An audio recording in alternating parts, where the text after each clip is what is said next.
And I believe that we are now good to go. All right. So again, welcome everyone to our webinar today, working with the U-Plan for college administrators. So your presenters today, Jonathan Hughes, Associate Director of College Planning and Education, who will be leading you through the live demo portion, and myself, Jonathan Sparling, Associate Director of College Planning and Education. In the room with us as well, we have Claudia Niles, Associate Director of College Savings, and Claudia, I know many of you know, work very closely on the U-Plan side. And then we also have Dan Switz, who's from our IT side, and he's really done the lion's share of a lot of the behind-the-scenes stuff. And so, you know, we've got a whole crew here for you today. Mostly you'll hear from me and Jonathan, but really, again, we want to make sure that you have the support of MIFA as we transition into this new process, and we're excited to that you were able to join us today. So our agenda, just start with a brief overview of the U-Plan transition online, some of the thought process behind that from an operational standpoint, and you know why we're excited for these great changes. Then we'll talk a little bit about college administrator access, specifically the process that some of you already went through, and if for those of you who maybe didn't have an opportunity to go through it, we'll kind of remind you what that looks like, and you know, make sure that you can get onto your U-Plan account if you haven't already. Then we'll do a live demo of the site, and then we will have time for questions at the end. We will also take questions throughout, so feel free to enter that in the chat panel, and then we will try to address those as we go along here. So just to jump right in, you know, the U-Plan transition, why the move online? You know, in kind of this has been a discussion that's been happening for some time now, and really, you know, from the family standpoint, you know, we see this as a great benefit to families who now have this access to year-round savings. So for those of you who've been with us for a while, maybe even know there was a very short time period when folks could enter their money into the U-Plan. It was, you know, about a 2-month period, and so you know, this really does, this online access really gives year-round savings ability to students and families. And as all of you know, such an important piece of the college financing process is really kind of that early college savings. And so just allowing this opportunity to students and families was really a huge benefit that we saw. You know, with the move online, there was that ability to automate savings, for families, the ability to check account balances, which was very much a manual process in years past, and really just you know, the ability to request disbursements to move more quickly. So, you know, kind of a streamlined process overall for our families who were kind of notified of this online transition before all of our college administrators, all of you, and certainly, you know, we're seeing some great results as this transition has gone through. And then for all of you on the college administrator side, you know, certainly the ability to manage rosters, and we're going to go through all of this during the demo, but, you know, the transition online allows you the ability to manage rosters, the option to set up EFT to receive funds, certainly optional. This is not required, but, you know, this move allows us to do that. And then quicker access to information. So, you know, again, you do have us, that you can reach out to, but, you know, it's going to be there online, which is great to have that option to really go on at your own time.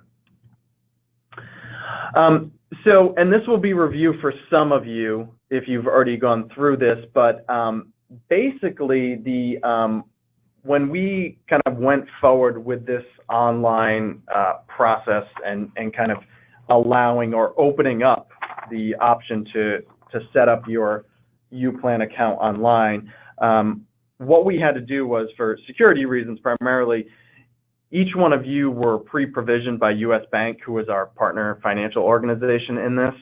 And so in the June timeframe, and again, some of you went through this, you should have received an email from MIFA, from us explaining the transition to this online process, and then 2 emails from U.S. Bank. And one of them had your username, and one had a temporary provisioning code. Those went out that last week of June, and so if you did not receive these or if you did not take action, please let us know. You can let us know with an email after this webinar. You can send it through the chat panel if you did not receive these. Because there was a security component tied to these, the emails went out the end of June, and the code was only valid for 14 days. So certainly we are past the 14-day. So if you weren't able to create your online account yet, we're just going to want to know about that so we can go through and hopefully get that code back out and get that you pre-provisioned again. We're also, we've heard from schools that it might have gone to junk or spam folders, so please check those as well. Again, even if it's in the past, that's fine. We can re-provision, but check those junk or spam folders to see if that email went out. So again, the process was this first email from us, and it looked like this. This is a snapshot of what it looked like. It said, "Dear you," not inserted, college administrator. This is just kind of, the test, and it was an email that looked like this. This isn't the whole text of the email, but it basically said, introduced each one of you to this program, talked a little bit about the transition, the why, and talked a little bit about U.S. Bank. And then down below, it explained the following steps and what was going to happen. And then these are screenshots of what those what those two emails from U.S. Bank looked like. So again, in that June timeframe, so about a month ago now, a little over a month ago, you would have received that first email from us, and then you would have received two separate emails from U.S. Bank. So for those of you who are on the line that have already got on and created your account, you're good. Obviously, you saw these. For those that have not been able to, please let us know either through the chat panel or if you want to follow up with an email after. And we're kind of collecting a running list to reach back out to U.S. Bank. So assuming you are able to get on and assuming you already have done this, just to remind you of where to go. So if you are going to the website to log into the online UPlan account from MIFA, if you go to the www.mifa.org, the For College Administrators tab up top, and then when you click on that, it's going to bring you to this page, and you'll scroll down a little bit through the page, and there's that login to the UPlan. There is also on this page the login to the online loan certification platform, which, again, obviously some schools, many of your schools are using, but we have different folks usually utilizing that. That's a lot of our financial aid folks, and I know that many of you are in the student accounts bursar's office. So this is where the login to the UPlan is going to be right here. And if you ever have any questions about where that is, certainly feel free to reach out. But quickest way for college administrators, you get to that main landing page, you scroll down a couple paragraphs, and it's that login to the UPlan right there. And then once you click on that, you can see my username here. This is what the UPlan landing page looks like as a way to kind of navigate and log in. So I'm going to stop here and turn it over to Jonathan, and I'm going to pull up the live our test site here, and you can see that, and he is going to kind of walk us through a live demo here. Okay, thank you very much. Live demo, so I hope this works. But what I'm going to do now is just go into our test environment, and I think, again, this would be probably a review for some of you, but we've set up a sort of phony university so we can go and just look at what the system would look like when you are going in and looking at your disbursements. All right, there we go. Let me see here. Oh, I don't think the numbers are typing. Oh, the number's not typing. Okay.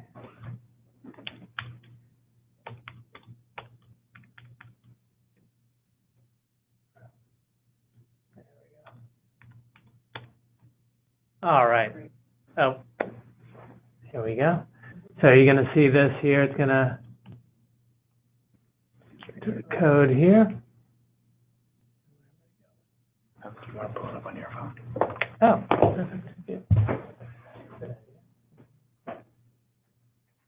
All right, just bear with me for one moment here while I get this set up. And you can set this to not ask for code so that you don't have to do this every single time that you're logging in. But it will be emailed to you. What's that? Oh, again. Yeah.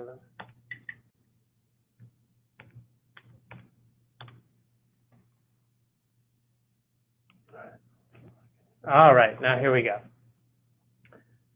Just going to minimize this real quick. So when you first show up here, this is Jonathan University in honor of your twin Jonathan hosts here. But you can see this here will bring you to your school's page, your college's page. And the first thing you're going to see here are the registered users from the college.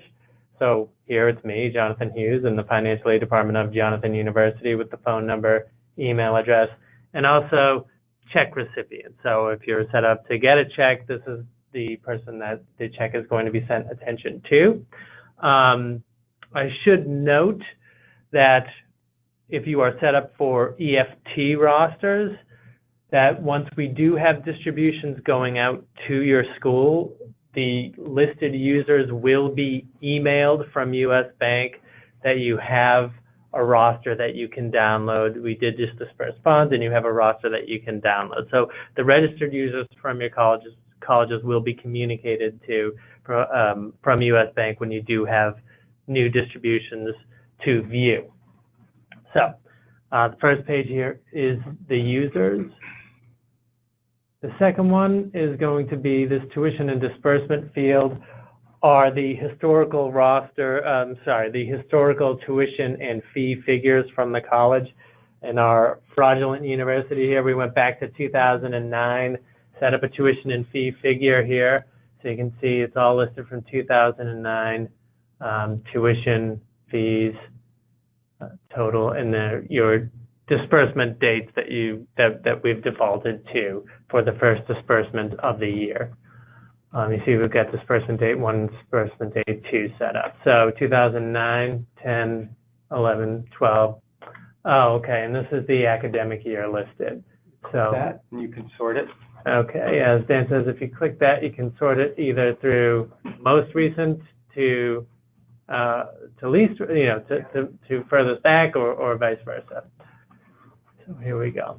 And this is our upcoming year, right down here.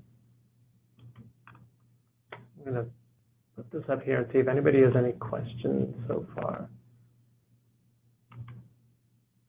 No questions yet. Okay. Now, before I go on, this is the roster page. I think most of the sort of action is going to be on the roster page. There are 2 fields here that are grayed out.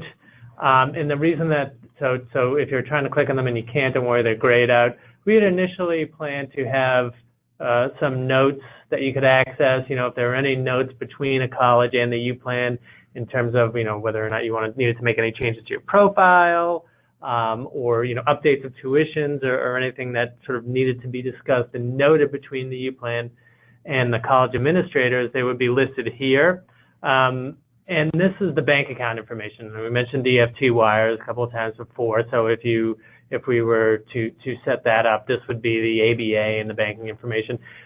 In the course of things, I think we thought that would probably draw more questions and be a little bit more confusing than it would be helpful to you. So we've grayed that out. So I just wanted to mention that.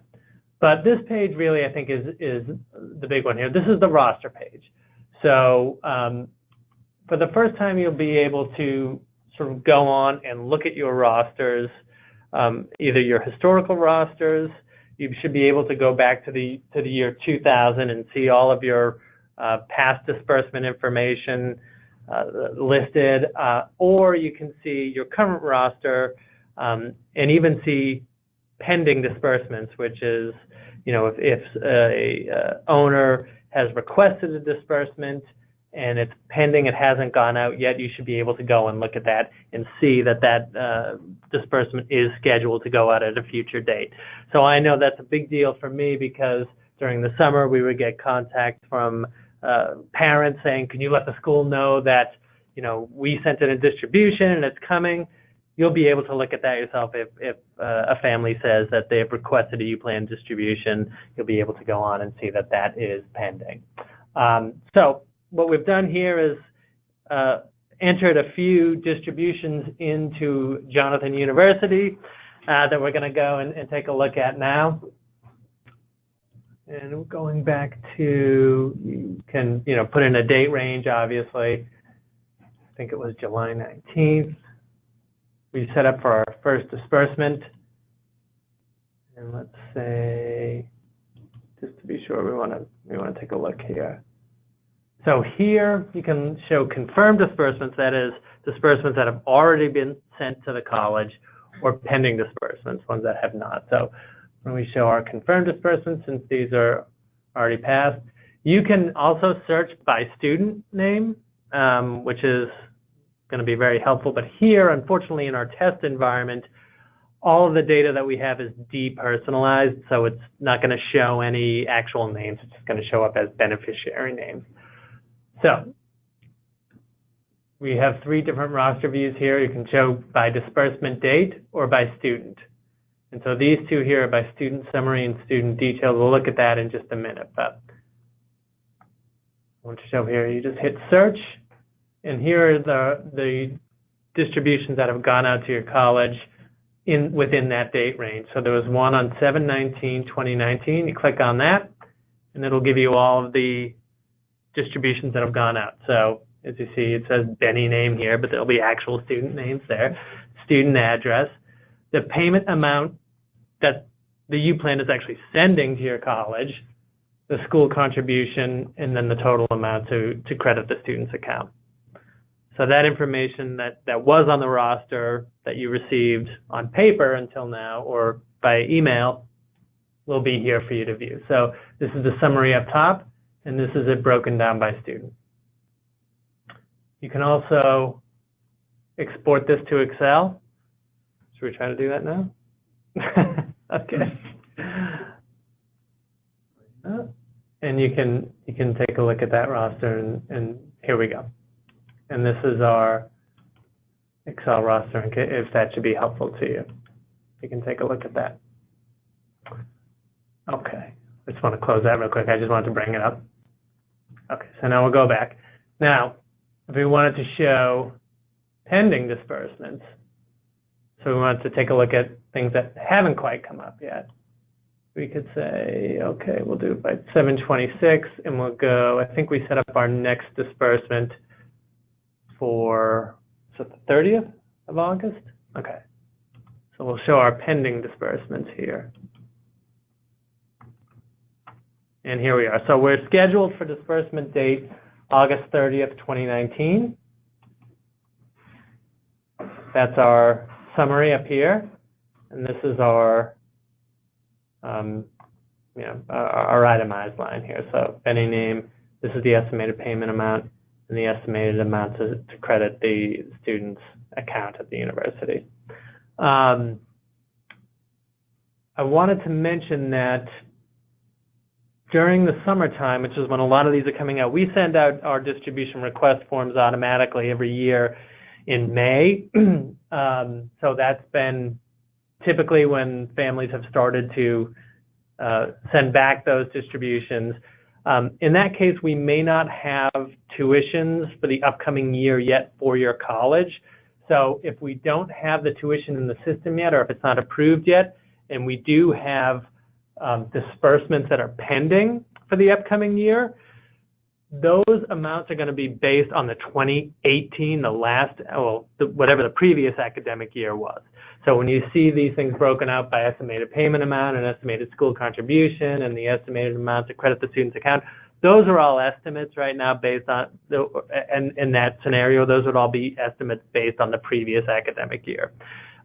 So you should be able to go, if you have questions on that, into the tuition field and see if we have your most recent academic year listed. And if not, then that might explain why they're not jiving with your figures if they're based on the previous academic year.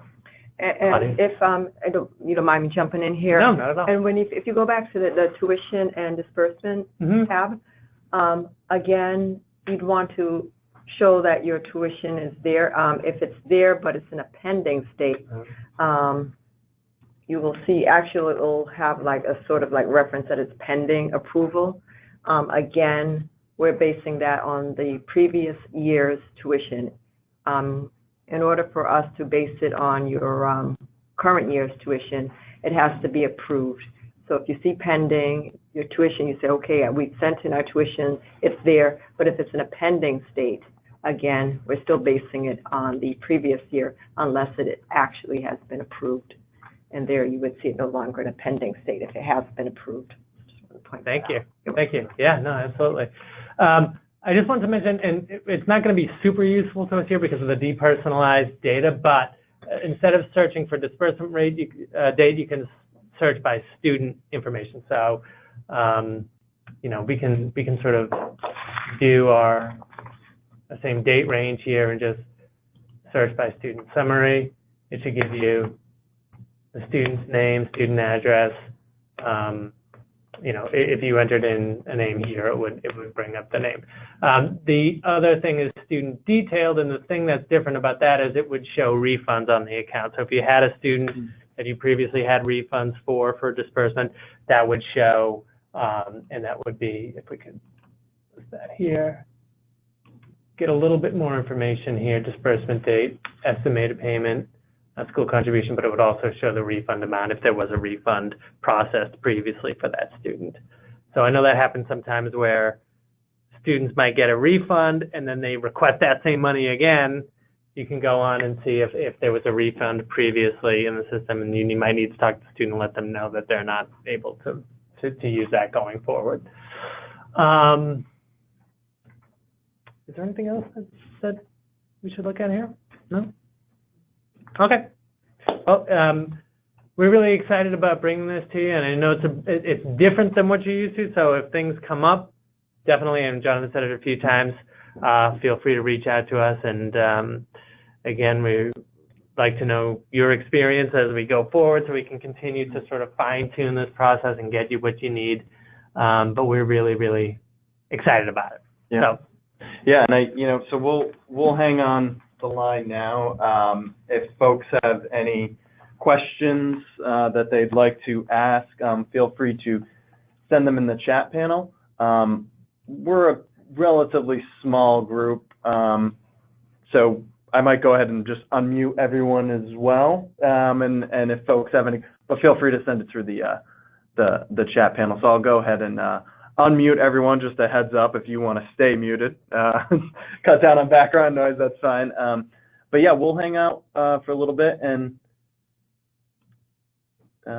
if folks have any questions, please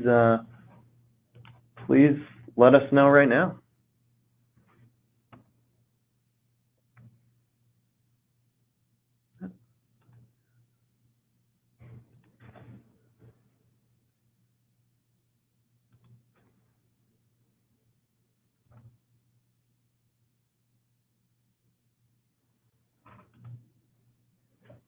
Oh, perfect. All right. Looks like we have one question that's coming in. It's just difficult to read. Okay. Okay. So one question we have: do we have plans to add a student ID number, and can we add users, or do we? Sorry, I'm having a little difficulty reading the chat panel here. Do we have plans to add a student ID number, and can we add users to the account? I don't believe we have plans to add student ID numbers. That's Social. Yeah. Looking to add social. Right. And date of birth. And date of birth. Yeah, so I don't know if you heard that, but yeah, we're not going to add the student ID numbers at this time, although we are looking to add social security numbers and date of birth so you can better match the distributions to the students. And you can add users as well. So you'd contact Claudia regarding new users, or me or Jonathan, and we'd get you provisioned. Yeah. Is there a plan to move away from SSN as an identifier? No, not at the moment. So another question that came up for it is there a plan to move away from SSN as an identifier? Currently not.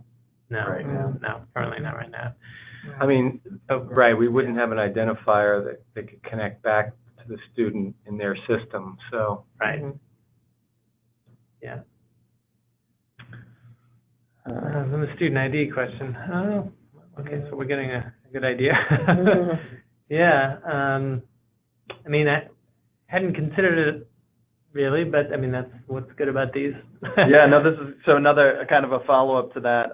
You know, the question was considering capturing student ID number at the time of request for disbursement. So, you know, I think that's something that, thank you for the feedback, because this is, yeah, you know, this is new for us and it's new for you, and so that's something that we can, you know, certainly research the feasibility of that. Seems like that would be helpful to folks. Yeah. Good question.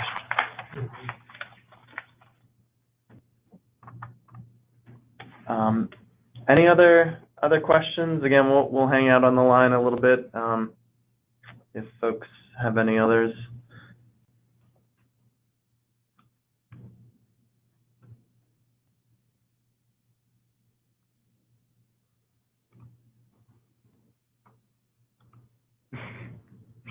Right.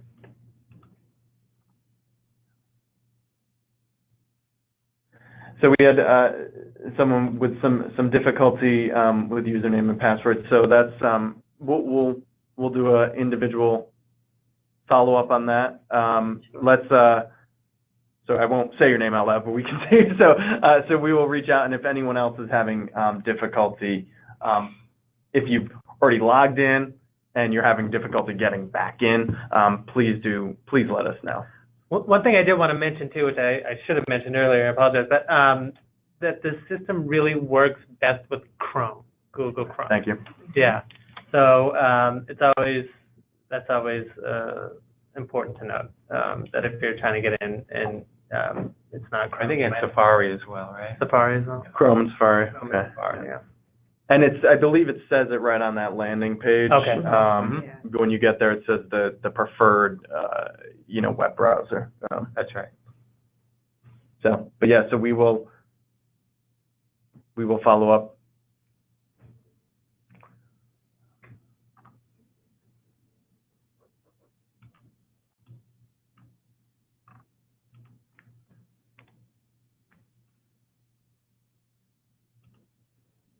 Other questions?